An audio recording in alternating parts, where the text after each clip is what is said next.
La inteligencia emocional de los niños. Cociente emocional. Una guía para padres y maestros. De Lawrence E. Shapiro. Voz Luisana Ramírez Cesti. Quinta parte. Las capacidades sociales. De todas las capacidades del CE que desarrollará su hijo, la de llevarse bien con los demás es la que contribuirá más a su sentido del éxito y de satisfacción en la vida.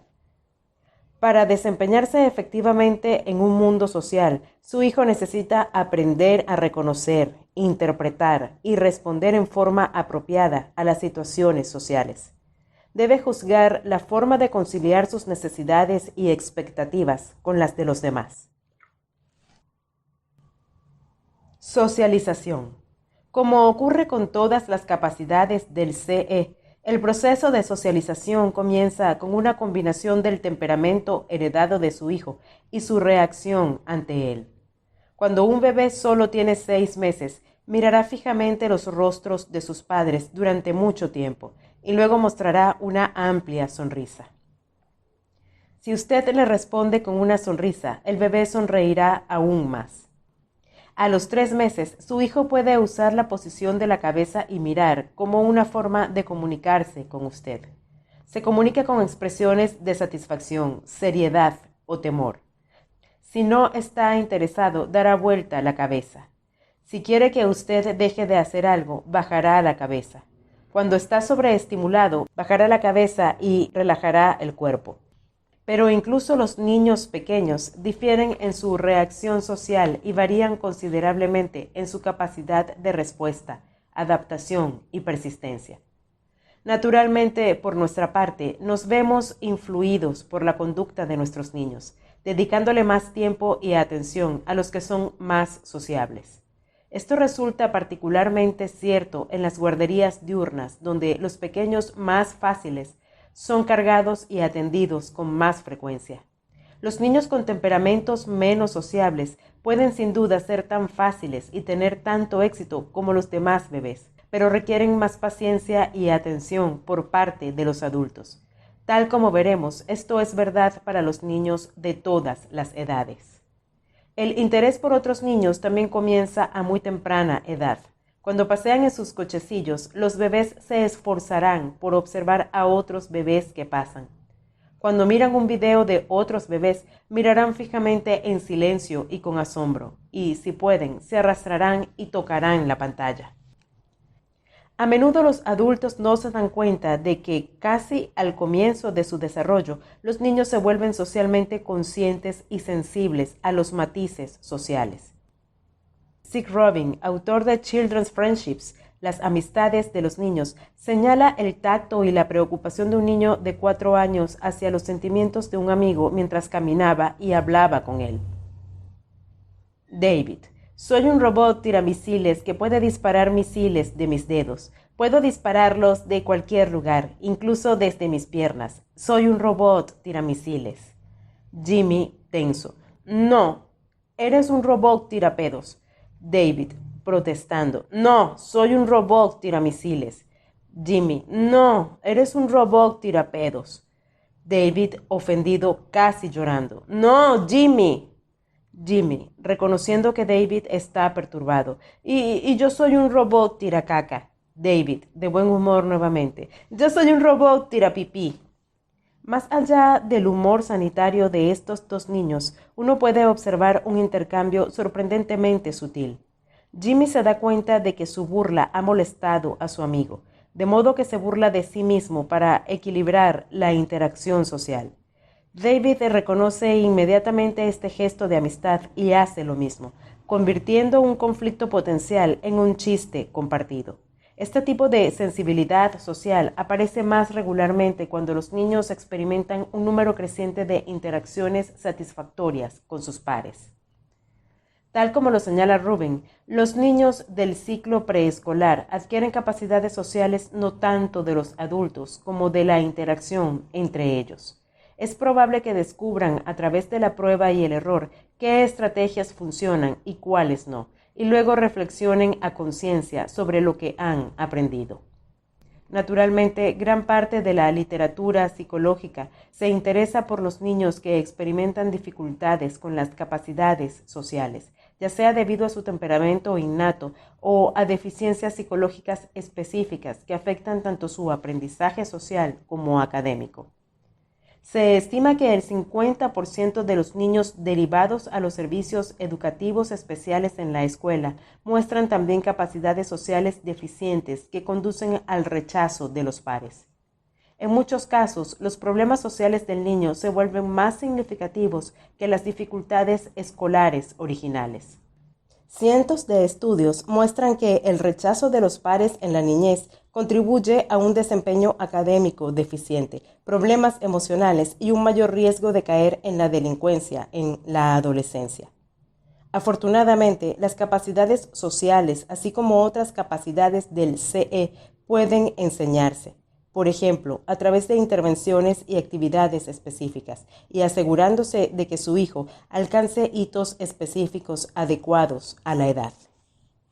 La inteligencia emocional de los niños. 12. La capacidad de conversar, algo más que simplemente hablar.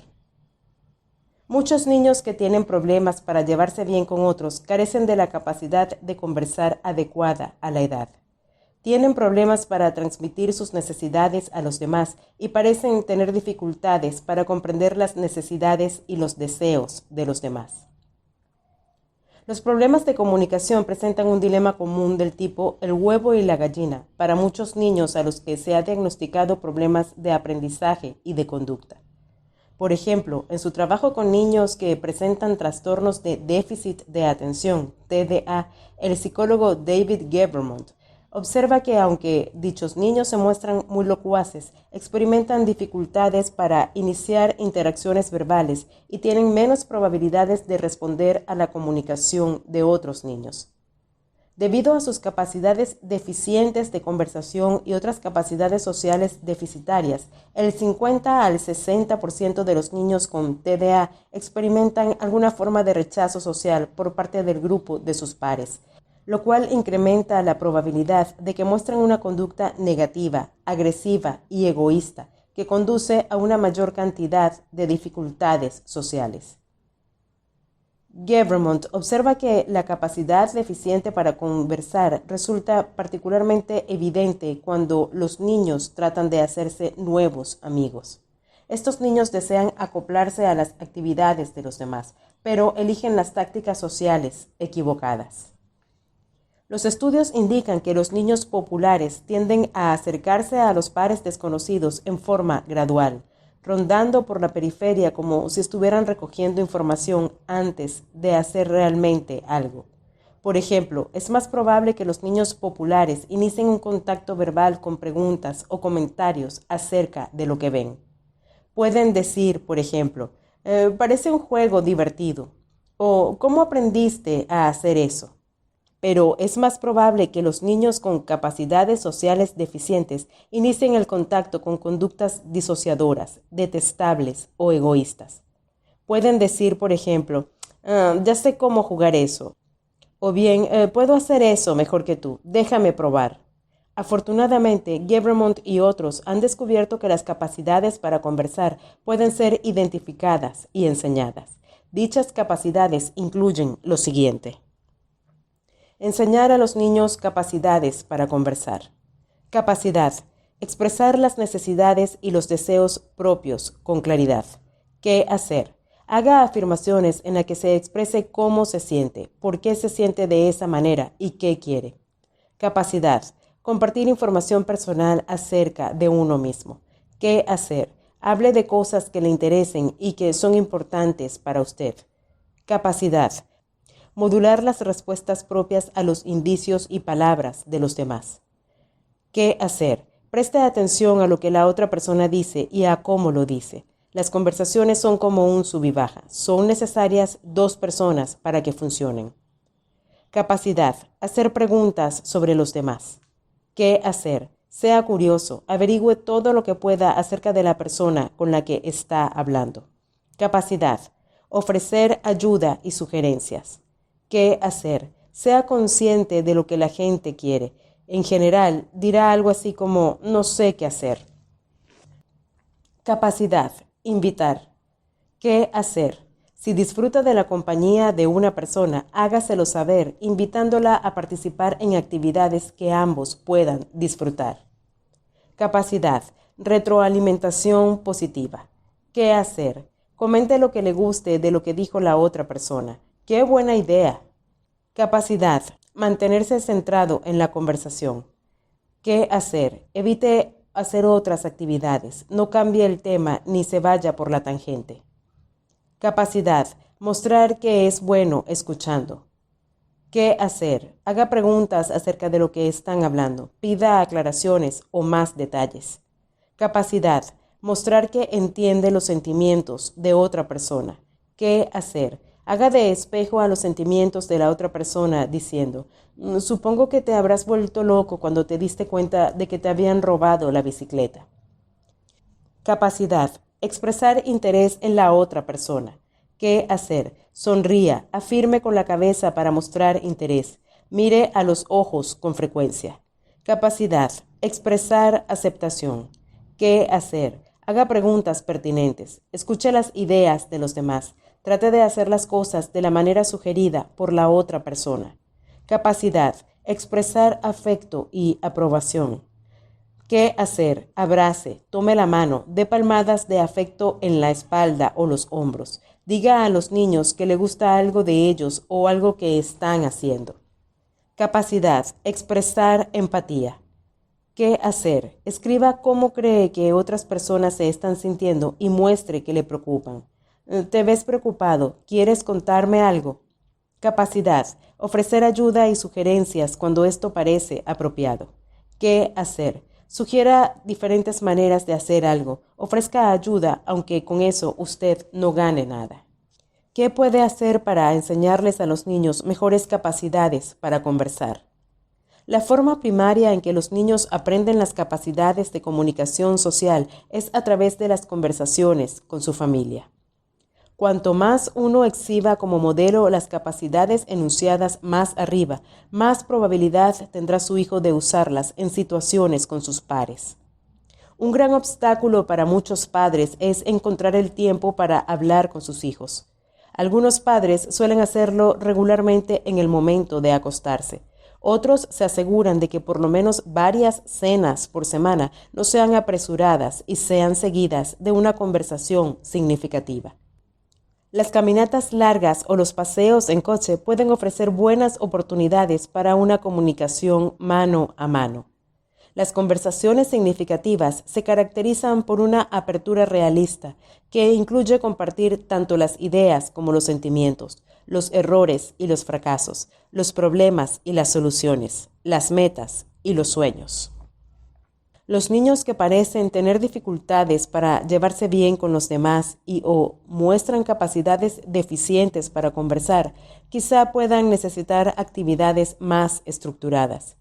Guillemont ha descubierto que la capacidad de conversar, tal como suele ocurrir con las capacidades del lenguaje, puede enseñarse y perfeccionarse con la práctica. En su programa de formación de capacidades sociales, utiliza una actividad juego que denomina TV Talk Show para enseñar las actividades básicas de comunicación. En este juego, un niño desempeña el papel del anfitrión y otro actúa de invitado. La tarea del anfitrión es hacer sentir al invitado que es bienvenido, mientras se entera de los intereses, sentimientos, pensamientos y opiniones de dicho invitado.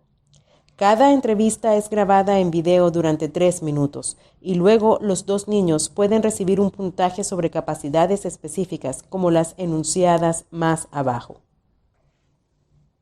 El modelo para entrevistas del TV Talk Show. Ponga una cruz cada vez que el anfitrión hace algunas de las siguientes intervenciones. Utilice una hoja para cada entrevista. Hace preguntas. Comparte información acerca de sí mismo. Hace sugerencias o brinda ayuda. Hace afirmaciones positivas, por ejemplo, un cumplido. Comparte información personal. Proporciona retroalimentación positiva. Muestra interés. Expresa aceptación y aprobación respecto de lo que dice la otra persona. ofrece sugerencias apropiadas. Finalmente, se solicita a los niños que mantengan conversaciones en forma más natural. Se les da temas posibles para conversar, juguetes, juegos, programas de televisión preferidos, etc. Luego se solicita que desarrollen sus propios temas y mantengan la conversación durante varios minutos. Si su hijo experimenta grandes dificultades para mantener una conversación con los demás niños, tal vez pueda jugar usted mismo al juego del TV Talk Show con él, utilizando la forma indicada en el cuadro como guía para la entrevista y luego atribuir un puntaje. Lo ideal sería que se filmara un video usted mismo y su hijo mientras juegan. Si no tiene una videocámara, un grabador de cassettes será suficiente. Obviamente usted debería preocuparse de ser un buen modelo para su hijo, poniendo el acento en su interés por él, estimulándolo a conversar y comunicándole sus propios pensamientos. Si fuera posible, este juego debería jugarse luego con otro niño, de modo que su pequeño pueda tener la oportunidad de desarrollar la capacidad de conversar con otros de su propia edad. Puntos del CE para recordar. Es posible enseñar las capacidades sociales. La capacidad de conversar ayudará a los niños a conseguir un contacto social con los individuos y los grupos. La capacidad de conversar incluye compartir información personal, hacer preguntas a los demás, expresar interés y aceptación. La inteligencia emocional de los niños. Cociente emocional, una guía para padres y maestros, de Lawrence E. Shapiro, voz Luisana Ramírez Sesti. 13. Los placeres y la importancia del humor. El psicólogo Paul McGee sugirió que el humor puede desempeñar un papel particularmente importante en la forma en que los niños desarrollan su competencia social. McGee explica que los niños que tienen habilidad para el humor pueden tener más éxito en sus interacciones sociales a lo largo de su niñez, observando que resulta difícil que alguien que lo hace reír no le caiga bien.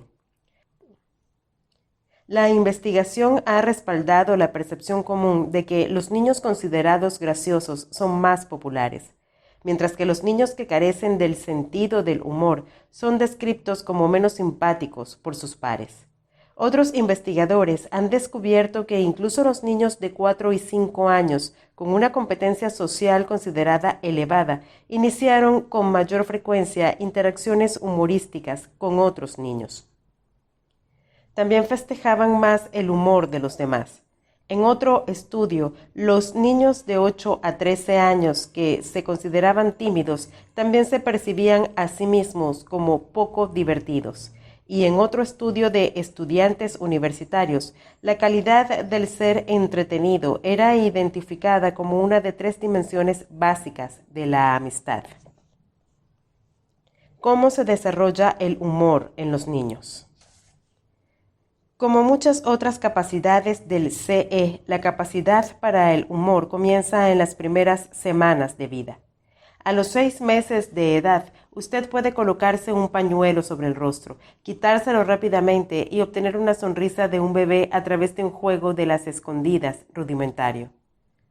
Dado que los niños pequeños solo pueden apreciar la comedia física, todos nos transformamos en Charlie Chaplin, buscando sentir la alegría indescriptible de observar reír a nuestro bebé.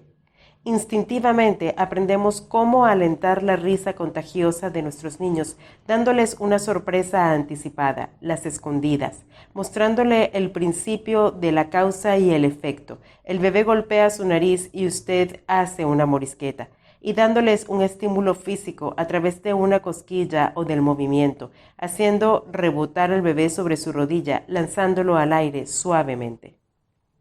Según Paul McGee, el humor verdadero, más que una reacción física o una percepción, comienza en el 2º año de vida, cuando su hijo comienza a comprender la naturaleza simbólica de las palabras y los objetos. A esta edad, la base del humor es la incongruencia física. Para un pequeño de 1 o 2 años, colocar un zapato sobre la cabeza en lugar de un sombrero resulta graciosísimo. como lo es también el gato del dibujo animado que trata de cazar un ratón en un agujero solo para achatarse el hocico como un panqueque. A los 3 años, los niños de la etapa preescolar descubren que las declaraciones verbales pueden ser graciosas en sí mismas. Al principio, su hijo piensa que el simple error de nombre resulta algo terriblemente divertido. Dice que la mano es un pie, señala a un perro y lo llama gato, o a una mamá la llama papá. Como en la mayoría de las formas de humor, la repetición vuelve la broma más divertida y el niño de 2 años y medio puede literalmente tirarse al suelo de la risa. Unos pocos meses más tarde, inventar palabras absurdas constituye una causa de diversión. Padre: vamos, Tammy, come tu cereal. Tammy: eres una cabeza de cereal. Padre: sí, lo sé, ahora come tu cereal. Tammy, con una risita: tienes una cabeza de cuchara. Padre: está bien, Tammy, muy divertido. Ahora comamos tu cereal para llegar al preescolar. Tammy, riéndose tan fuerte que vuelca el bol de cereal: tienes una cabeza de cereal, cuchara, caca. Padre, exasperado pero divertido: está bien, Tammy, lo que tú digas. Te daré una banana en el coche. ¡Vamos! Las rimas y las palabras absurdas también resultan divertidas para los niños pequeños. Cuando mi hija Jessica tenía 2 años, le gustaba llamar a su amiga Rachel por teléfono para mantener una conversación absurda. La conversación siempre incluía unas pocas palabras tontas. Jessica, con una risita entrecortada: ging gong. Rachel, con una risita entrecortada: ding gong. Jessica riéndose: bing bong. Rachel riéndose muy fuerte: bring bing. Jessica riéndose tan fuerte que deja caer el teléfono: bing. El contexto del humor es siempre importante, pero lo es aún más en esta etapa en que los niños comienzan a experimentar con las palabras. Por ejemplo, la broma del ding gong, de la que Jessica disfrutaba tanto, era divertida solo cuando se la decía a Rachel y la escuchaba de boca de su amiga. No le resultaba divertida si yo o cualquier otra persona la decía. En esta etapa, los niños comienzan a percibir las pautas del humor y las buscan naturalmente en un lugar familiar. Los niños que miran Plaza Sésamo ven que el balbuceo de Big Bear es diferente del humor sarcástico de Grover. Ambos son diferentes de la tontería de Bert y Ernie. Aman la cadencia y la rima de los libros del Dr. Seuss, pero también las asocian a sus dibujos extravagantes y coloridos. Si las palabras del Dr. Seuss se leen en una hoja de papel simple, los niños no se sienten tan impactados por ellas. A los 3 años, los niños ingresan en una cuarta etapa de humor. No solo se ríen de las incongruencias físicas y verbales, sino también de las incongruencias conceptuales. Por ejemplo, si otro niño de 3 años se pone una botella en la boca, esto no resulta particularmente divertido. Pero si papá se coloca una botella en la boca y actúa como un bebé, es algo divertidísimo. Sin embargo, si un adulto desconocido hiciera exactamente lo que hizo papá en un intento de entretener a un niño, este podría sentirse muy angustiado e inclusive estallar en llanto. Para los niños pequeños existe una línea fina que separa lo que es divertido de lo que no lo es, inclusive de lo que se percibe como una amenaza. Esa es la razón por la que los niños pequeños se muestran a menudo tan ambivalentes con los payasos. Las travesuras de un payaso están fuera de contexto para un niñito la primera vez que ve a uno en persona. Los payasos en la televisión o en las películas están en un contexto diferente de los que le pinchan a uno la mejilla o le clavan su bulbosa nariz en el rostro en un circo o en una fiesta de cumpleaños. Solo cuando un niño aprenda a colocar al payaso en este contexto vivo, lo percibirá como algo divertido en lugar de algo amenazante. La etapa siguiente del humor emerge entre la edad de 5 y 7 años, cuando los niños comienzan a desarrollar una mayor capacidad lingüística y a comprender que las palabras pueden tener más de un significado.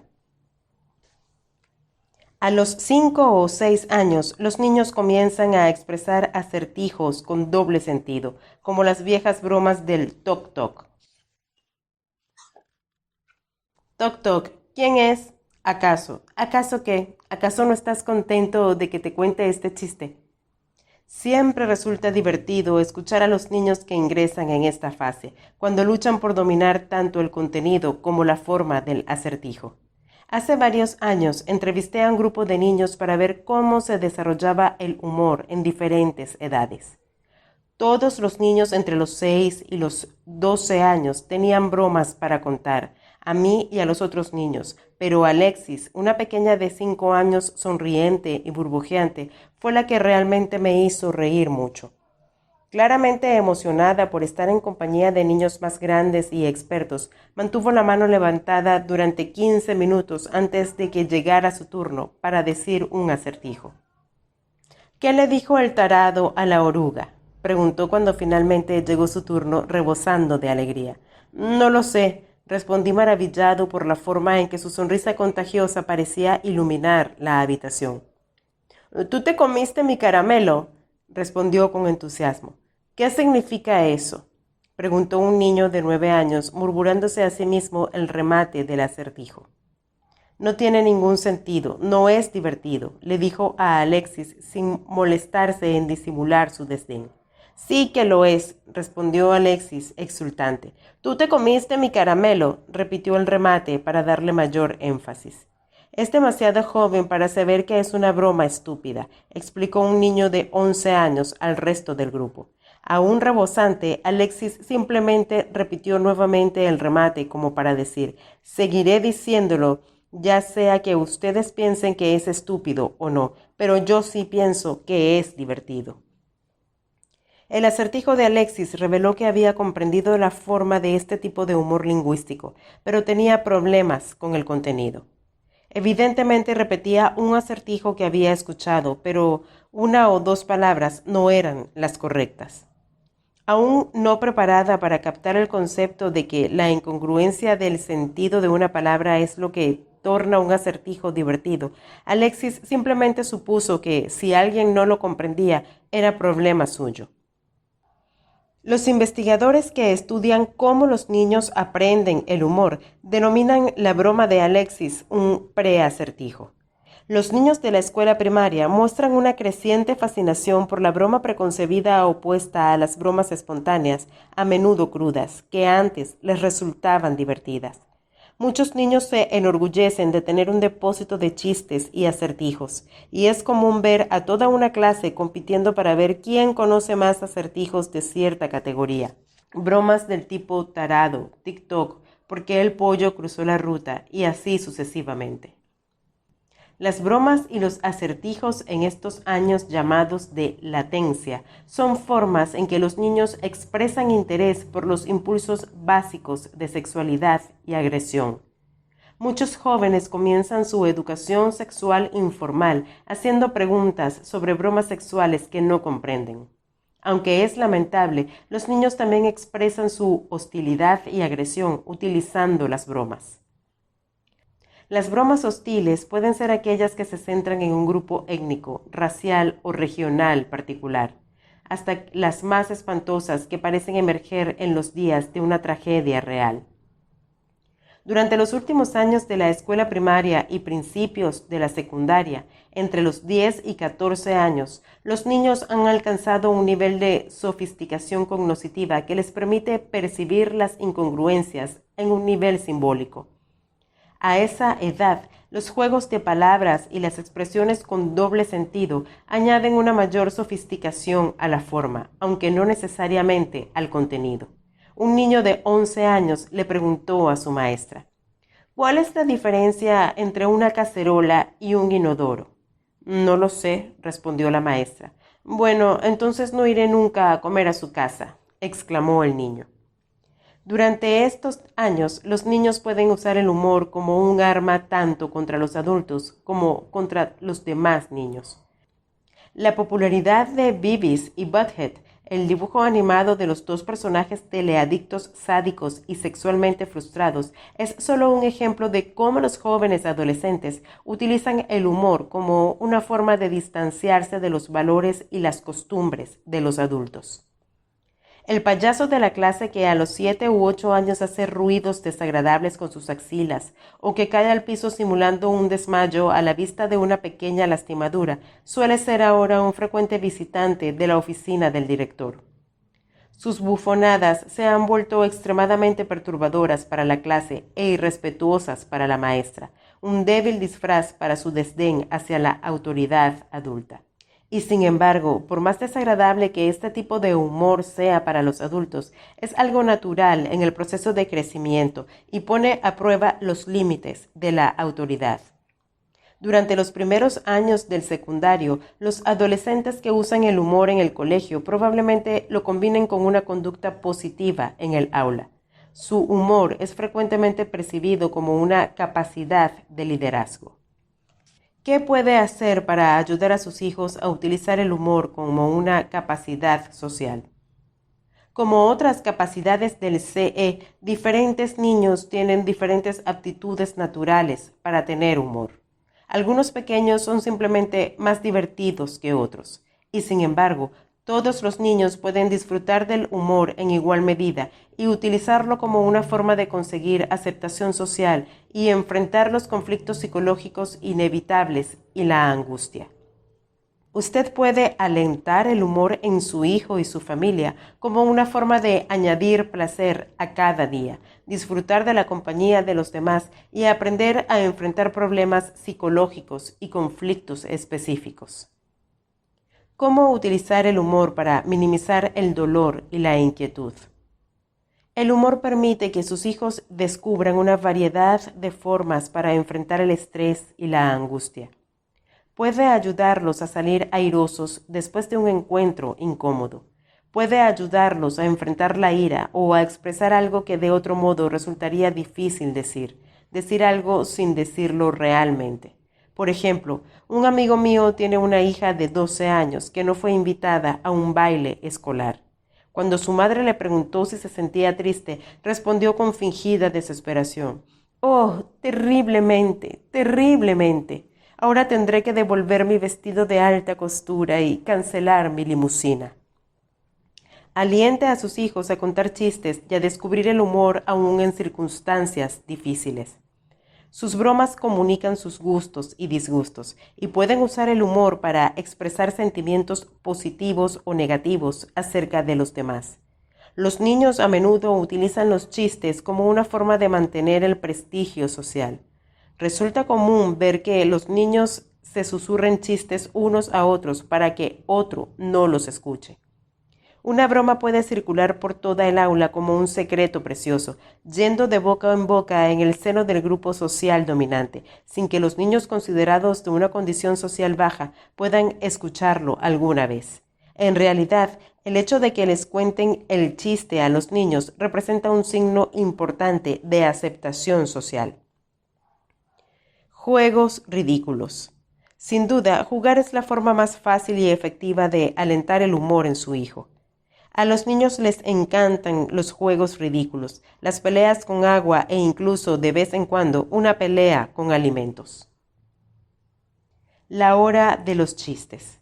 Establezca en su casa una hora para la comedia. Especifique cierta hora en la que la familia comparta chistes y acertijos. La hora de los chistes podría fijarse después de la cena los miércoles a la noche, durante el desayuno de los lunes a la mañana, comenzando la semana con sentido del humor, durante viajes regulares en coche o después de una reunión familiar. Al planificar una hora en la que algunos miembros de la familia hacen reír a otros, recuerde los usos psicológicos importantes del humor: reducir el estrés, reunir a la gente, enfrentar situaciones difíciles, así como temores, problemas y conflictos específicos. Existen decenas de libros de chistes para niños en las bibliotecas y librerías locales, y los miembros de la familia pueden escribir o memorizar un chiste favorito por semana. Mejor aún, la gente puede contar una historia divertida, inventar un poema o hacer un dibujo humorístico. El humor creado por uno mismo es siempre el mejor para desarrollar el sentido del humor natural. Filme un video o grabe su hora de los chistes si quiere realmente reírse de buena gana dentro de 5 años. Utilice el humor frente a sus hijos cuando se sienta con estrés. Haga chistes en el medio de una discusión. Haga muecas frente a sus cuentas. Utilice el humor para enseñar valores y tolerancia. Se usa frecuentemente el humor como una forma de expresar la agresividad, incluso la crueldad. Ayudar a los niños a distinguir entre el humor hostil y el no hostil puede ser una oportunidad para enseñar la tolerancia y el respeto por los demás. Los niños deben aprender que las palabras pueden ser tan dolorosas o más que un golpe. De ningún modo deben alentarse los chistes que se burlan de la raza, religión, etnia o discapacidad de otra persona. En lugar de ello, aproveche esos momentos como oportunidades para analizar el prejuicio y el uso del chivo expiatorio. Aliente a sus hijos a descubrir formas de reconocer la ira y la agresividad por lo que son y respetar los sentimientos de los demás. La táctica del payaso. Los niños tímidos y reservados pueden disfrutar particularmente de aprender el arte de ser un payaso. Vestirse con un traje de payaso y usar maquillaje apropiado crea un nuevo personaje para los niños y los alienta a mostrar una conducta más extrovertida. Dado que los payasos no suelen hablar, los niños tímidos no se preocupan por lo que tienen que decir. Quizá la mejor manera de enseñarles a los niños a ser payasos sea vestirse usted mismo de payaso. Imagine un acto con su hijo donde usted hace juegos de malabares. Los dos se persiguen por la casa, se caen de nalgas, actúan en forma ridícula. Esta es también una buena actividad social que los niños pueden desarrollar juntos. Fíjese si pueden coreografiar una actuación de payaso de 10 a 15 minutos. A algunos niños les gusta tanto hacer de payasos que están dispuestos a hacerlo para otros, actuando en fiestas para niños más pequeños o incluso a modo de entretenimiento en los hospitales o geriátricos. Una fuente excelente para los aspirantes a payasos es la obra Be a Clown, The Complete Guide to Instant Clowning. Sea un clown, la guía completa para ser un clown en un instante, de Turk Pippin. En este libro se enseña a los niños formas de disfrazarse y maquillarse, bromas clásicas como la de los confetis en el balde de agua e incluso rutinas clásicas de payaso como la pelea falsa. La regla número 1 del payaso, según Pippin, es: no debes actuar como un payaso, sino ser un payaso. Puntos del CE para recordar. El humor es una capacidad social importante. Es uno de los rasgos de carácter más apreciado en los niños y también en los adultos. Aunque los niños poseen diferentes capacidades innatas para contar chistes y hacer reír a los demás, todos los niños nacen por lo menos con una valoración del humor. El humor cumple diferentes propósitos en diferentes edades, pero a lo largo de nuestra vida puede ser una ayuda para llevarse bien con los demás y enfrentar una amplia variedad de problemas. La inteligencia emocional de los niños. Cociente emocional. Una guía para padres y maestros. De Lawrence E. Shapiro. 14. Hacerse amigos. Algo más importante de lo que usted pueda pensar. Harry Stack Sullivan, un estudiante de Sigmund Freud, puso de relieve la importancia de las relaciones sociales de los niños para el desarrollo de sus personalidades.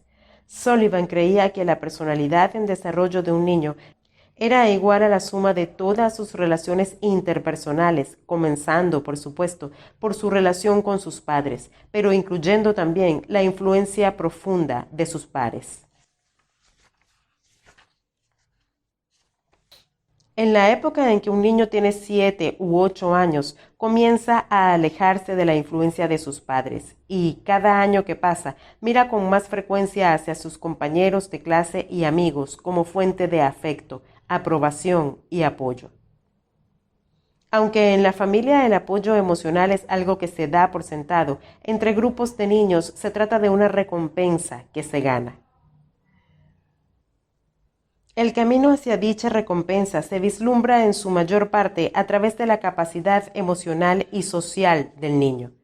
Según Sullivan, la amistad entre niños imprime hábitos de por vida en la relación con los demás, así como un sentido de autoestima casi igual al que se desarrolla a través del amor y el cuidado de los padres.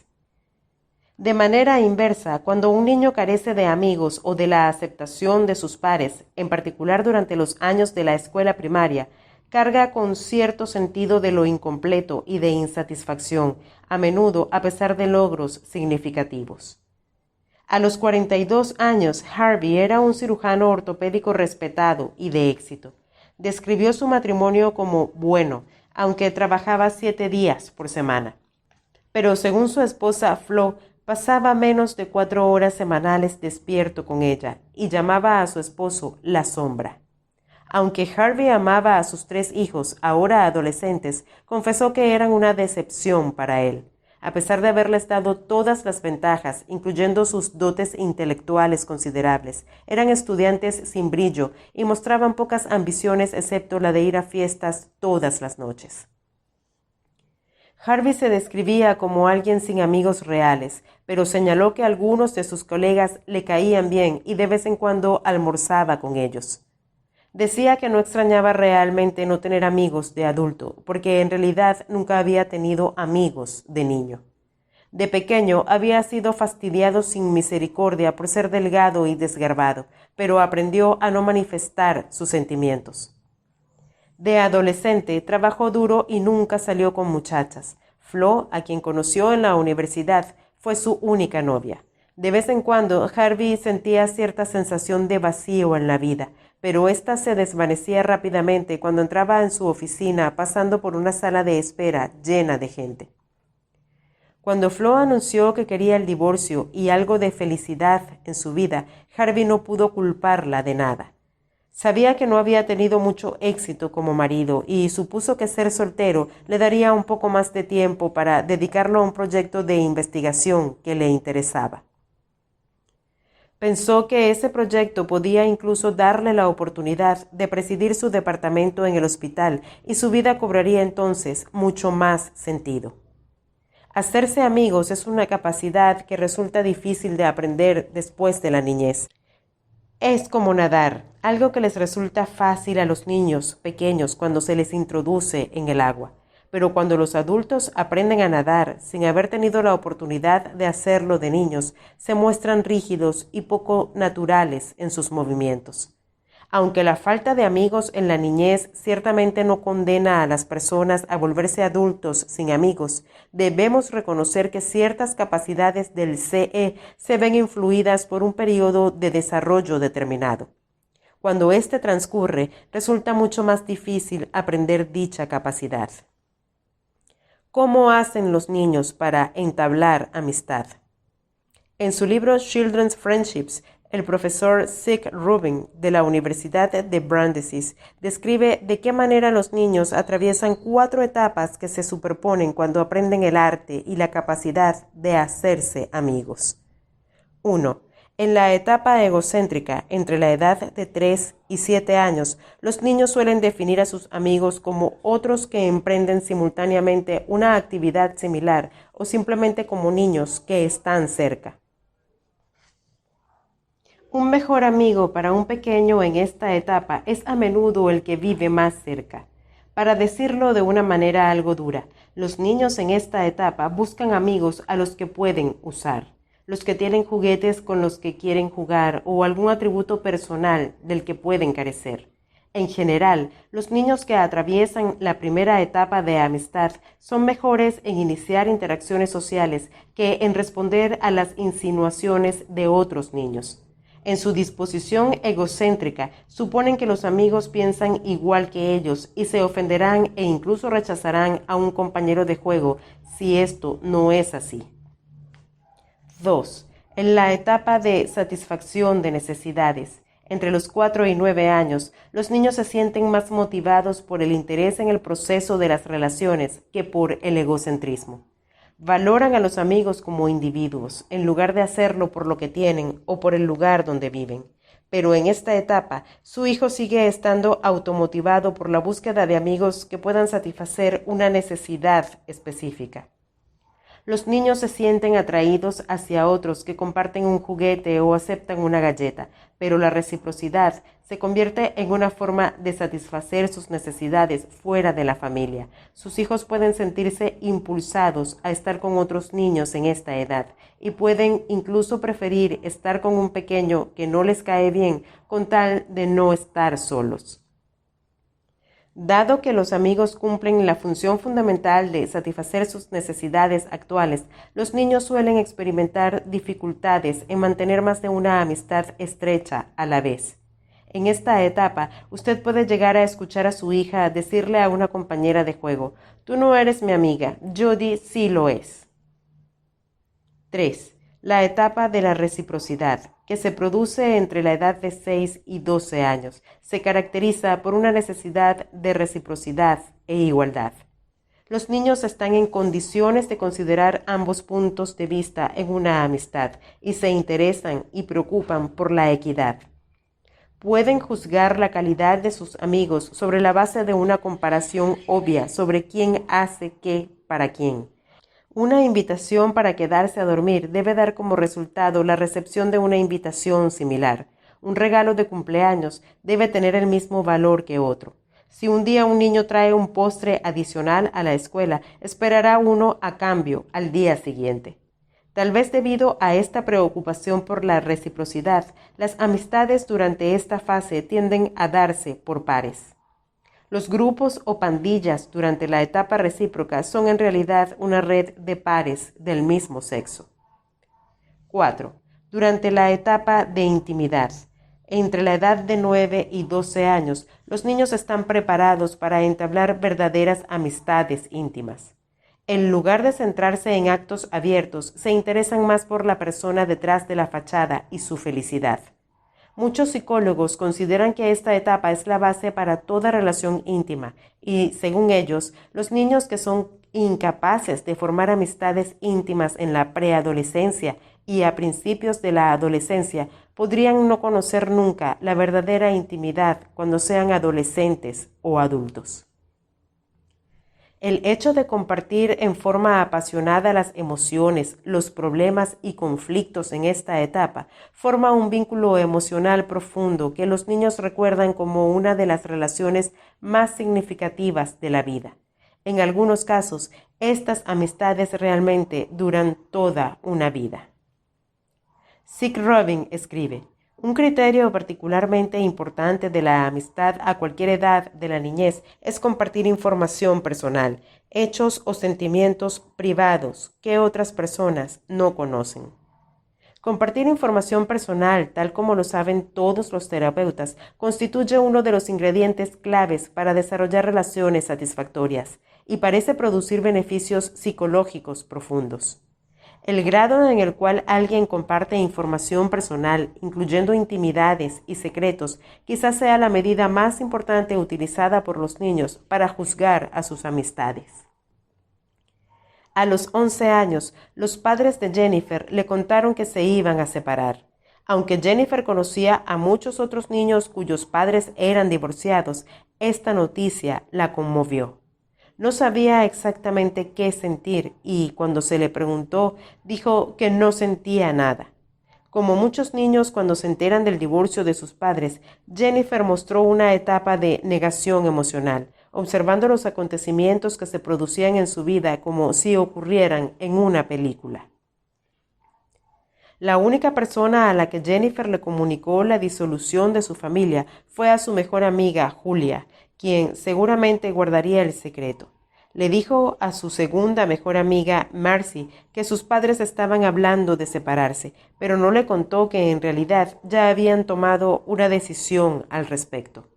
Le contó a otro grupo de compañeros de clase que le caían bien, pero a los que no consideraba mejores amigos, que algo importante estaba por ocurrirle, pero no les dijo exactamente qué era. Jennifer compartió los detalles de su secreto importante con la persona con la que se sentía más cercana. Se abrió menos con los que mantenía una amistad más distante. ¿Qué puede y no puede hacer para ayudar a su hijo a entablar y mantener amistades? La importancia de ayudar a sus hijos a entablar amistad es fundamental, pero nos sentimos a menudo confundidos acerca de lo que deberíamos hacer o no hacer. Cuando uno comprende que los amigos satisfacen diferentes necesidades en diferentes etapas, resulta más fácil determinar el papel que puede desempeñar en la enseñanza de capacidades para entablar amistad. La etapa egocéntrica. Para los niños más pequeños o para aquellos que son reservados y tienden al aislamiento social, es importante planificar actividades en las que estarán con niños que son como ellos o que tienen intereses similares. Al principio, la forma de reaccionar de los niños es menos importante que la oportunidad de poder hacerlo. Las computadoras y los deportes pueden ser instrumentos importantes para romper el hielo. Pero aun cuando los niños se limiten a mirar dibujos animados juntos, esto representa una importante experiencia compartida que puede construir las bases para un desarrollo social posterior. Si usted es un padre soltero, resulta sensato resistir el impulso de pasar demasiado tiempo solo con los hijos durante los fines de semana y las vacaciones escolares. En la época en que están en edad escolar, están dispuestos a invertir más energía emocional en sus pares. Es perjudicial para ellos que se les atribuya el papel de su compañero. La etapa de la satisfacción de necesidades. Una vez que sus hijos comienzan a disfrutar la compañía de otros niños, es importante reforzar el valor de los amigos. Tome en serio las amistades de sus hijos, mostrando interés por sus relaciones con sus amigos y alentándolos a hablar sobre sus experiencias. Es importante no disminuir o negar los sentimientos positivos de su hijo respecto de otro niño, aun cuando usted siente recelo acerca de dicho niño. Asimismo, evite reforzar las opiniones negativas de su hijo sobre otros niños, aun cuando sean objeto de burlas o intimidaciones. Resista la tentación de unirse a las quejas de su hijo respecto de sus compañeros de clase. Esto sirve para reforzar el aislamiento social. Solo limítese a escuchar con atención. También es importante ponerse como ejemplo para sus hijos. ¿Cómo pueden desarrollar amistades positivas y satisfactorias si usted no le dedica tiempo a los amigos en su propia vida? Hable con frecuencia con sus hijos sobre sus propios amigos, lo que hace con ellos y por qué son importantes para usted.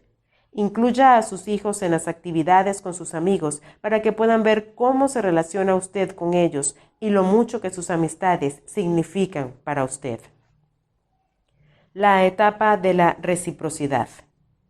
En la época en que los niños alcanzan la etapa de la reciprocidad, muchos padres sienten que han sido relegados al papel de chofer, planificador de fiestas y caja bancaria, solo para retiro de fondos.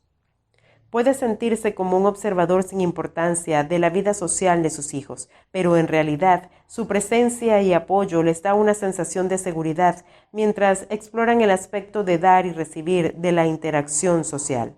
En esta etapa, sus hijos pueden beneficiarse con su conocimiento y experiencia mientras aprenden las alegrías y las penas de las amistades a largo plazo. Si su hijo está experimentando dificultades con sus amigos, usted podría ofrecer ejemplos de su propia experiencia con amigos, ya sea presente o pasada. Pero como en la etapa previa, no exprese sus sentimientos personales respecto de los amigos de sus hijos y evite dar consejos. Permita que sus pequeños desarrollen paciencia, soporten el dolor que emergerá inevitablemente en cualquier relación cercana y tomen sus propias decisiones sobre la forma de manejar las emociones y experiencias negativas. Ya sea que decida continuar la amistad o renunciar a ella y buscar una nueva, es algo que depende realmente de él. La única elección equivocada sería la de darles la espalda a sus pares y convertirse en alguien aislado socialmente. Dado que la etapa de reciprocidad comprende el primer intercambio real de ideas y sentimientos, los niños suelen experimentar entonces ciertas dificultades. Si su hijo no parece tener éxito en atraer a otros, aún después de varios intentos, existen actividades específicas para hacerse amigos que usted puede ofrecer.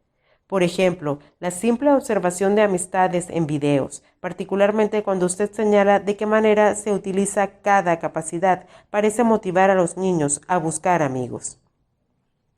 Si su hijo tiene dificultades para hacerse amigos, también podrá beneficiarse con varias actividades de interpretación de papeles con usted, utilizando títeres o pequeñas figuras. Pueden interpretar 5 o 10 minutos de dramas, representando diferentes formas de resolver problemas interpersonales planteados por su hijo. Este tipo de orientación resulta particularmente efectivo con los niños que pueden hablar sobre sus éxitos y problemas sociales anteriores. La etapa de la intimidad. En la época en que su hijo alcanza la etapa de tener amistades íntimas, su papel es el de servir de guía. Establezca límites adecuados para la edad, señale valores y aliente el crecimiento personal e interpersonal. Como en otras etapas de transición en la vida de su hijo, usted sentirá sin duda una mezcla de alivio y tristeza por el papel decreciente que cumple en su mundo. Eso es también algo adecuado para la edad. Puntos del CE para recordar. Tener un mejor amigo es una tarea de desarrollo importante que puede influir en las relaciones de su hijo como adolescente y adulto. Aunque usted no puede obligar a su hijo a estar con otros niños, puede mostrarle hasta qué punto los amigos desempeñan un papel importante en su vida. Asegúrese de que sus hijos tengan las oportunidades adecuadas para la edad de adquirir capacidades para hacerse amigos.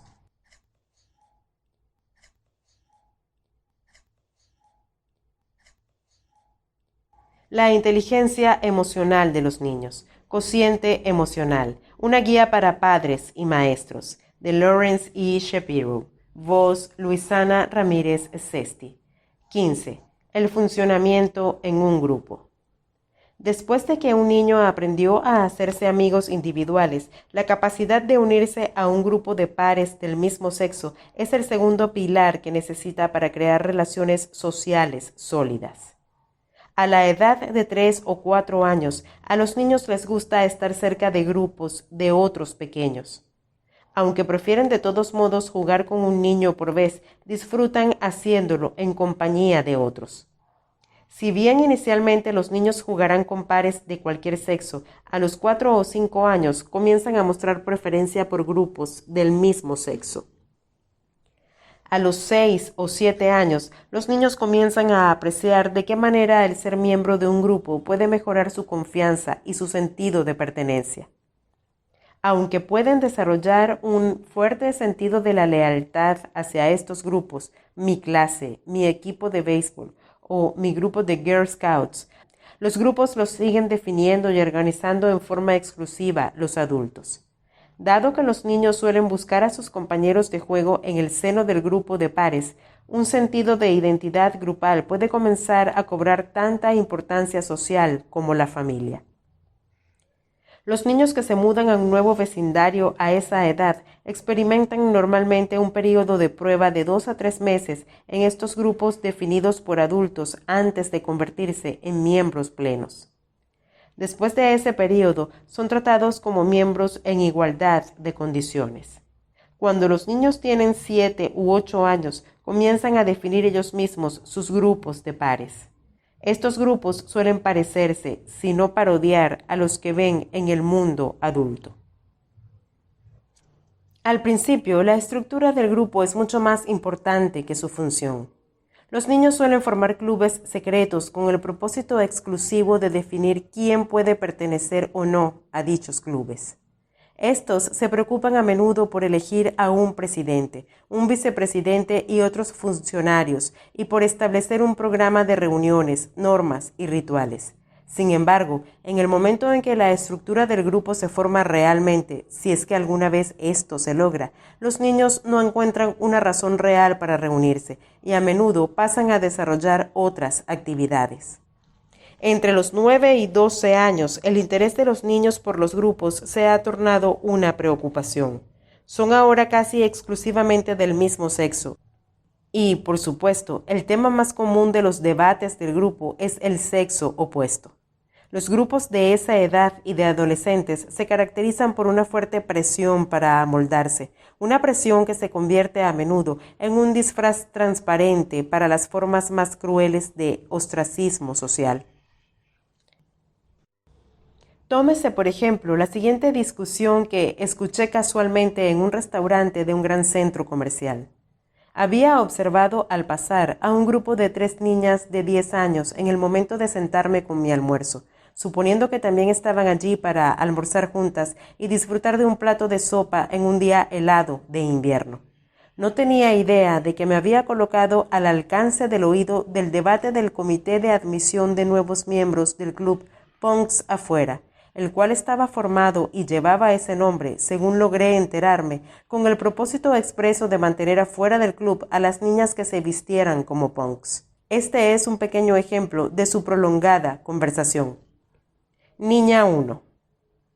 ¿Viste a Marty el viernes? ¡Qué asco! Es realmente una cerda.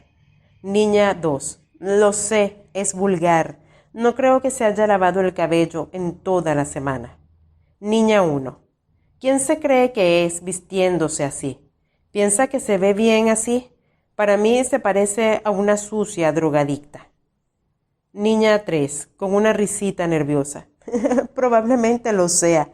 Apuesto a que se pincha con los drogadictos de South Street o alguien por el estilo. Luego se queda tan drogada que se duerme con la ropa puesta y viene a la escuela con la misma ropa. Luego se droga y busca algo de comer en los cubos de la basura. Y luego va a su casa y se duerme con la misma ropa puesta. Niña 2. Sí, es un asco. Niña 1. Sí, ¿y visteis lo que tenía puesto Sharon la semana pasada? Y así continuó la charla.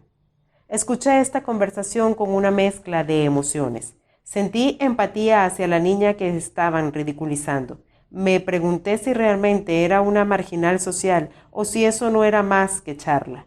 Me sentí aliviado de ser un adulto. Evitar el rechazo de un grupo. Quedar aislado de su grupo de pares puede ser una de las experiencias más dolorosas de la vida. Cuando se les solicita a los adultos que definan su niñez como feliz o desdichada, la aceptación o el rechazo de los pares constituye uno de los factores determinantes más frecuentemente citados. El hecho de ser rechazado del grupo popular de niños puede resultar tan doloroso para los niños de hoy como lo era cuando usted era pequeño, pero afortunadamente existe hoy una mayor aceptación de la diversidad. Si los niños no pueden encajar en el grupo dominante constituido por sus pares, los niños populares, suelen existir varios otros grupos en la escuela en los que pueden participar y gozar de un grado elevado de reconocimiento social. Gracias en gran parte al fenomenal éxito de Bill Gates y otros multimillonarios jóvenes magos de la computación, incluso el que antes era considerado un ratón de biblioteca, goza ahora de cierto reconocimiento social. En general, existen 2 tipos de niños que experimentan dificultades para incorporarse en los grupos de pares. Los que son rechazados por una cuestión circunstancial de ubicación, pero son aceptados por un grupo de pares en un periodo de un año, y los que son rechazados debido a cierta diferencia de carácter y que experimentan un rechazo prolongado durante un año o más. Los niños que son rechazados por una cuestión circunstancial suelen ser percibidos como extraños, porque provienen de una escuela o un vecindario diferente, o son rechazados en forma temporaria como resultado de diferencias físicas o culturales. Dentro de un periodo de un año, estos niños quedan asimilados y sus diferencias pueden incluso ser percibidas como puntos fuertes. Sin embargo, los niños que son rechazados por un año o más son percibidos con cualidades caracterológicas inmodificables que los vuelven inaceptables para sus pares. En general, estos niños caen o bien en el extremo de convertirse en pequeños demasiado introvertidos o extrovertidos, o bien son extremadamente reservados y dolorosamente tímidos o agresivos, discutidores, abiertamente competitivos, exigentes y dominantes. Sin una intervención, los niños que son rechazados por diferencias caracterológicas suelen alcanzar los extremos de un grupo social cuando tienen más edad. La niña reservada puede no salir de su habitación durante varios días, puede negarse a hablar con alguien en la escuela, incluyendo a sus maestros, y en la adolescencia puede correr el riesgo de caer en una grave depresión e incluso en el suicidio. Es probable que el niño considerado como abiertamente agresivo y o problemático a los 8 o 9 años sea descrito como antisocial cuando llegue a los 10 u 11 años. Cuando el niño agresivo madura físicamente, otros niños e incluso los adultos pueden considerarlo como una amenaza. Puede quedarse aislado y volverse taciturno, a menudo preocupado por fantasías violentas o vengativas, o puede encontrar un grupo de otros adolescentes que compartan su predisposición a llevar a cabo actividades antisociales en el vecindario.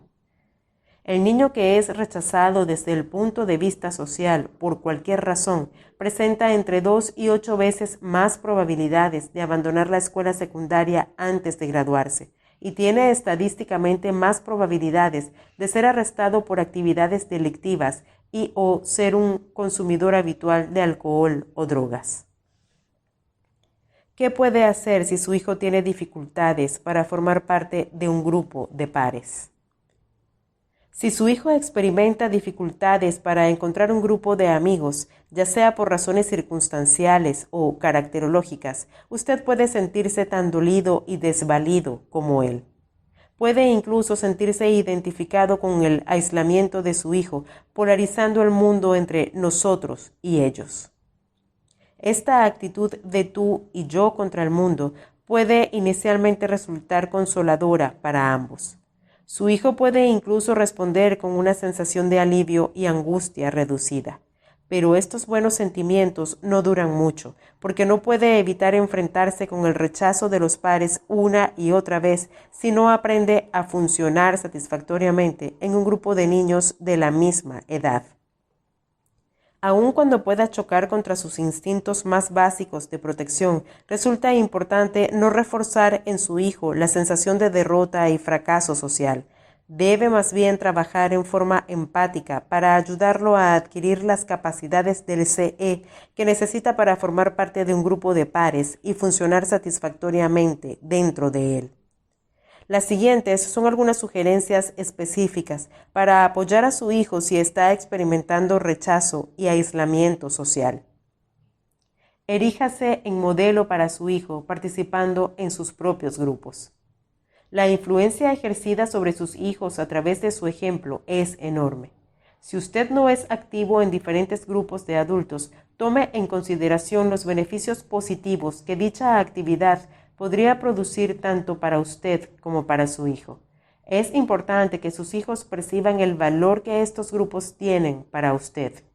El niño que observa el entusiasmo de su padre por acudir a la práctica de softball ve cómo éste disfruta llevando puesta la camiseta de su equipo por la casa. Si el niño asiste a algunos de estos partidos de softball, quedará obviamente influido por este aspecto importante de la vida de su padre. Por otra parte, el padre que en forma reticente se convierte en miembro de la Asociación de Padres y Maestros, APM, se queja con frecuencia de las reuniones y refunfuña sobre la ignorancia de los otros padres, transmitirá a su hijo una impresión negativa sobre los grupos, a pesar de que se haya convertido en miembro de la APM con la intención de ser un padre comprometido. Evidentemente, la mejor manera de realzar el valor de los grupos para su hijo es participar con él en un grupo. En Filadelfia existe una maravillosa tradición de clubes de vecindario con el único propósito de marchar juntos en el desfile de disfraces de Año Nuevo. Los miembros del club, a menudo varias generaciones de familias, preparan los trajes, practican las rutinas de música y comedia y se divierten juntos durante todo el año. Para miles de personas de Filadelfia, estos clubes forman una red social que es casi tan importante como sus familias.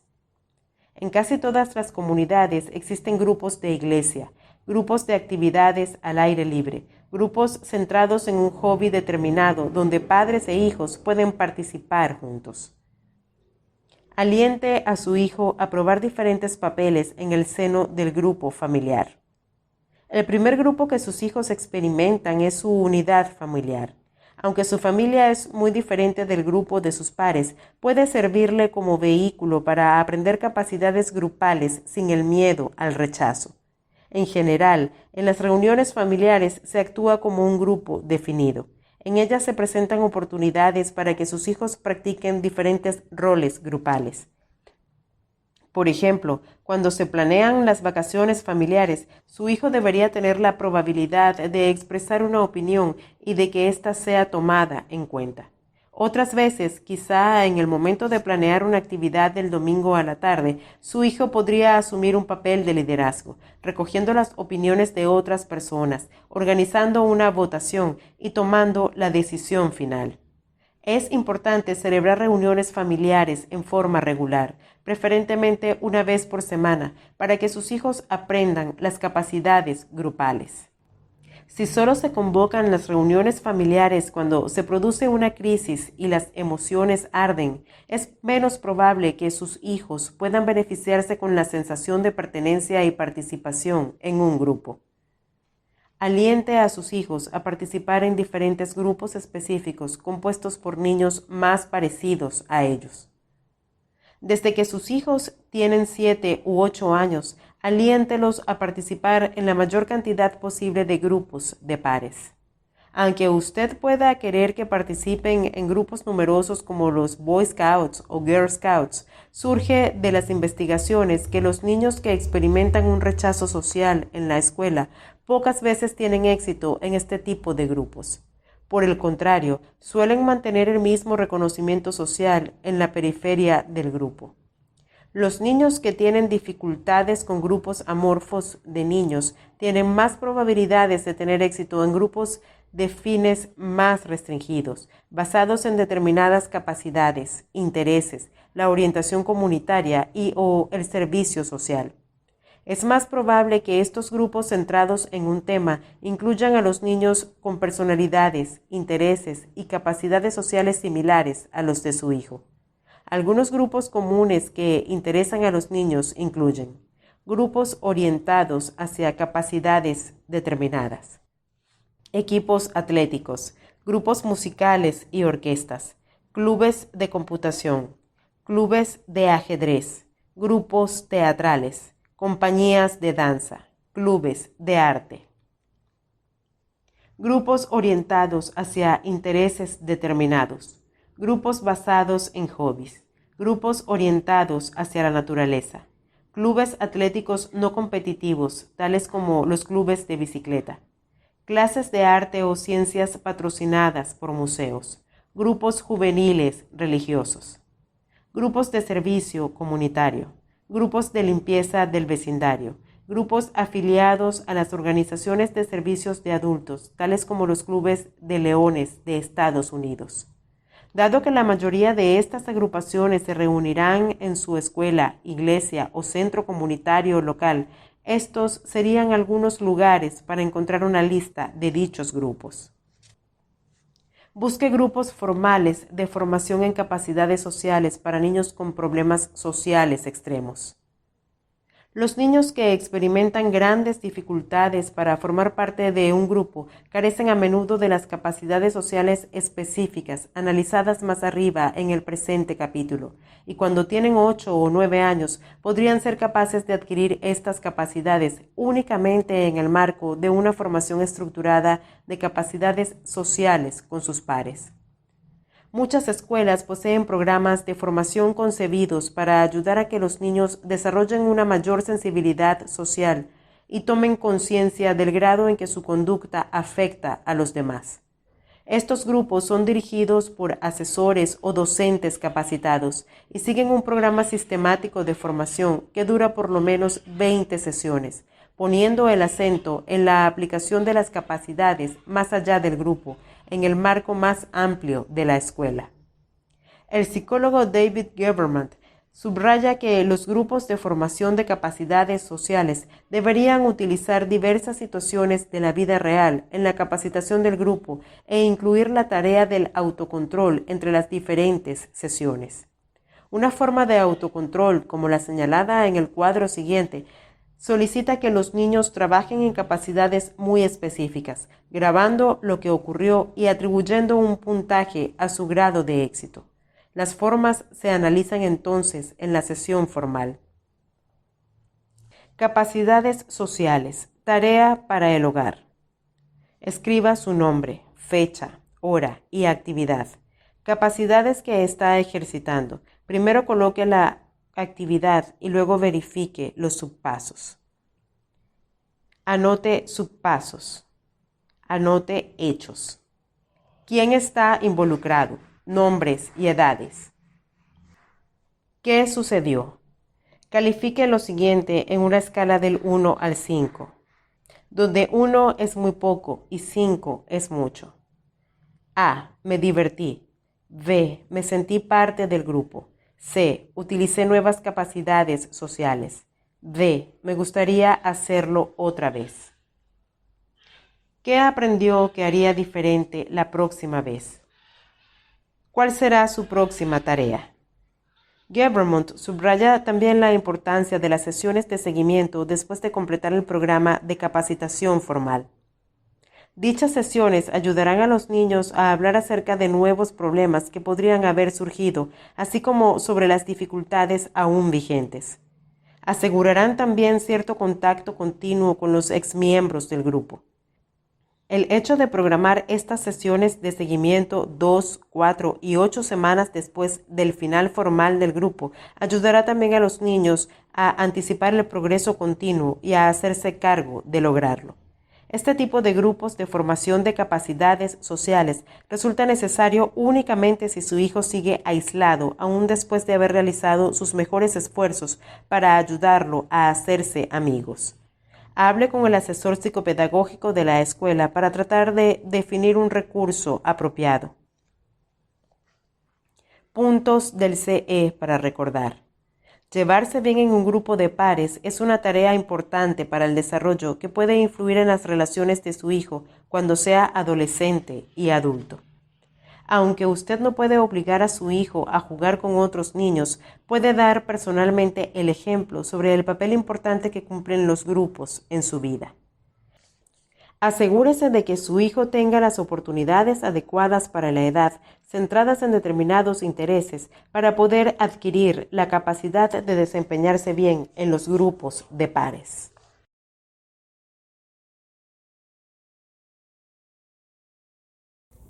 La inteligencia emocional de los niños. Cociente emocional. Una guía para padres y maestros. De Lawrence E. Shapiro.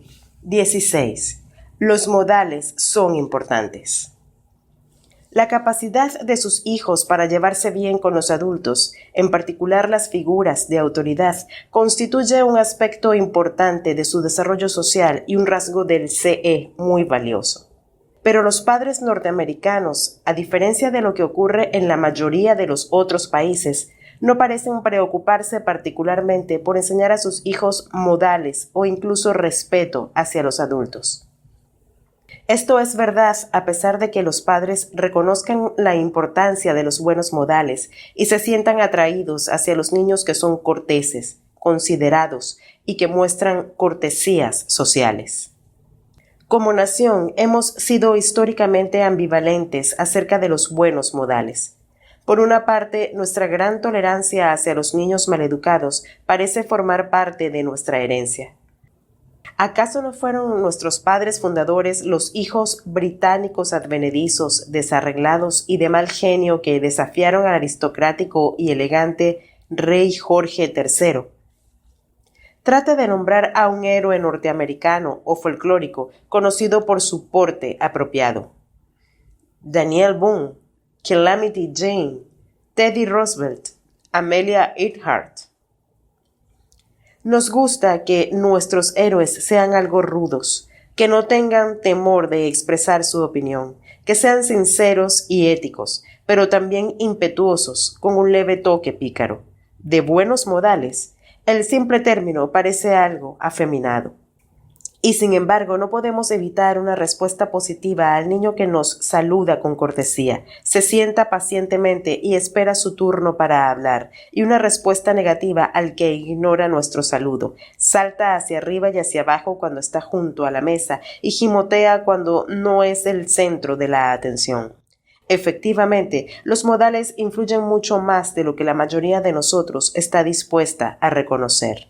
En una encuesta de febrero de 1996 organizada por US News and World Report, 9 de cada 10 norteamericanos afirmaron que la falta de cortesía social se ha convertido en un problema grave en este país, y el 78% dijo que nuestros modales se han deteriorado gravemente en los últimos 10 años. Más del 80% de los encuestados opinó que nuestra falta de modales es un síntoma de una enfermedad mucho más grave, un elemento que contribuye significativamente al aumento de la violencia, un ejemplo de la decadencia de nuestros valores y un factor de división en la nación en su conjunto. Aun cuando sepamos que los buenos modales son efectivamente importantes, no hacemos mucho para enseñarles a nuestros hijos siquiera la etiqueta más rudimentaria. Muchos en la actual generación son maleducados hacia sus padres, irrespetuosos hacia sus profesores y groseros hacia otros niños. En su artículo para US News and World Report, John Marks describe el Robert E. Lee High School de Montgomery, Alabama, al que presenta como un microcosmos para toda la nación. En este colegio con mezcla racial, ubicado en un vecindario de clase media, los estudiantes no suelen abrirle la puerta a la gente que no conocen ni hablan con ella. En los pasillos uno tiene que empujar o ser empujado. Si uno está parado en el pasillo y alguien se acerca, si quieren pasar por donde estás, es mejor que te muevas, explica Cindy Roy, una estudiante de los últimos años, porque si no lo haces, no harán más que pasar por encima tuyo. Lamentablemente, la comunidad psicológica, también influida por nuestra ambivalencia cultural, no ha sido capaz de identificar este problema en su contexto sociológico. Peor aún, es posible que la comunidad psicológica haya contribuido a la situación. Durante los últimos 50 años, comenzando con la obra clásica de 1945 de Benjamin Spock, Baby and Child Care, el cuidado de los bebés y niños, y luego en forma más acentuada durante los años 60 y 70, con la popularización de la psicología humanista, los psicólogos y educadores han defendido un enfoque centrado en el niño para la crianza y la educación de los niños, poniendo el acento en ayudarlos a sentirse bien con ellos mismos.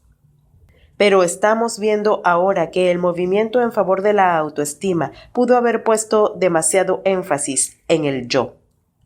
Los niños criados en hogares totalmente centrados en el niño se han convertido en adolescentes y adultos egocéntricos. Los buenos modales, per se, no parecen ser una preocupación explícita de la comunidad psicológica. Cuando estaba efectuando mis investigaciones para este libro, llevé a cabo una búsqueda en la computadora respecto de la literatura psicológica que utiliza las palabras claves modales y niños. La respuesta de la computadora fue: no se encontró nada. Pero el incumplimiento, lo opuesto a los buenos modales, es una gran preocupación. Es uno de los problemas fundamentales de conducta entre los niños derivados al asesoramiento psicológico. Los niños con un trastorno disociativo, según los criterios de clasificación de la American Psychiatric Association, representan cerca del 50% de los que son derivados a las clínicas. Estos niños son enviados en busca de ayuda debido a su conducta opositora, desafiante y antisocial. No puedo más que subrayar la importancia de criar niños que sean corteses y bien educados, respetuosos hacia los demás y bien hablados para beneficio de su CE. Durante décadas, un estudio tras otro sobre las razones por las que los niños tienen éxito en la escuela han mostrado que los que son apreciados por sus profesores obtienen mejores calificaciones y tienen experiencias escolares más positivas. No sorprende que los docentes señalen como un factor determinante para un buen año de docencia contar con niños de buena conducta. ¿Qué puede hacer para criar niños con mejores modales? La manera de enseñarles a sus hijos a comportarse en forma más cortés es elevar la medida de sus expectativas con respecto a sus modales. Cuando usted piensa que ha elevado suficientemente sus expectativas, vuelva a elevarlas. Recuerde que está nadando contra la corriente con Beavis and Butthead, Howard Stern y los Gangsta Rappers en lo más alto de la lista de los íconos culturales. No tolere bajo ninguna circunstancia la conducta irrespetuosa o grosera, sin excusas. Si usted está realmente dispuesto a trabajar sobre esta capacidad del CE con su hijo, póngase a prueba. En el cuadro siguiente aparece una escala para determinar de qué manera los demás perciben los modales de su hijo. Haga copias de él y pídales por lo menos a 5 personas que lo completen, incluyendo los 2 padres, una tía o un tío, un amigo de la familia, un hermano y, por supuesto, su hijo. Luego haga un promedio del puntaje obtenido. Un puntaje perfecto sería 50. Un puntaje por debajo de 35 debería encender una luz roja. El test de los modales. Instrucciones. Ponga el nombre de su hijo en los espacios en blanco y califique las siguientes afirmaciones conforme a una escala del 1 al 5, de acuerdo con lo siguiente. 5 igual siempre. 4 igual casi siempre. 3 igual a veces. 2 igual pocas veces. 1 igual nunca. Escriba una columna para el puntaje. Escriba un guión en donde va el nombre del niño. Opciones. Es puntual. Es amable. Tiene buenos modales en la mesa. No contesta mal. No interrumpe a los demás. Dice por favor y gracias. Escribe notas de agradecimiento después de recibir un regalo. Es paciente y espera su turno. Realiza gestos de cortesía cuando se presenta la oportunidad. Por ejemplo, abre la puerta. Muestra preocupación e interés por los demás. Si su hijo no obtiene el puntaje esperado, anímese porque los buenos modales son un valor expresado en conductas muy específicas que pueden modificarse con relativa facilidad. Comience haciendo una lista de normas específicas como las siguientes. Péguelas en uno o varios lugares claves. 1. Saluda a un adulto diciendo hola y preguntando ¿cómo está usted? 2. Si eres presentado a un adulto que no conoces o a quien ves con muy poca frecuencia, dale la mano como parte de tu saludo. 3. Debes decir siempre gracias cuando alguien hace algo por ti, aun cuando se trate de una cosa pequeña. Mira a la persona y dilo con claridad para que sepa que eres sincero. Estas son unas pocas reglas. Es probable que usted pueda enunciar decenas de normas específicas que pueden ser apropiadas para su hijo, pero comience con un mínimo de 3 y un máximo de 5 que le parezcan muy importantes. Las nuevas conductas se aprenden mejor cuando son pocas a la vez. Una vez que usted haya convertido los buenos modales en una prioridad en su casa, refuerce las conductas positivas con elogios y aprobación y desaliente las conductas negativas con reprimendas y consecuencias. Cuando usted percibe que las normas fijadas en la pared han sido bien aprendidas, añada entre 3 y 5 más a la lista. Con algunos niños, usted podría verse obligado a alargar la lista de esta manera, pero para muchos esto podría ser suficiente. Los niños son agudos observadores y en su mayoría quieren complacer a sus padres. Si usted expone sus expectativas con claridad y es consecuente con estas nuevas reglas, sirviendo obviamente de ejemplo, su hijo buscará oportunidades para exhibir sus nuevas conductas. Puntos del CE para recordar. Existe una protesta nacional en contra de la pérdida de cortesía en nuestra sociedad, y sus hijos son juzgados diariamente en base a la forma en que tratan a los demás. Solo usted puede estimular los buenos modales en sus hijos. Los buenos modales son una de las capacidades del CE más fáciles de enseñar y, sin embargo, pueden producir un efecto profundo en el éxito social posterior de su hijo.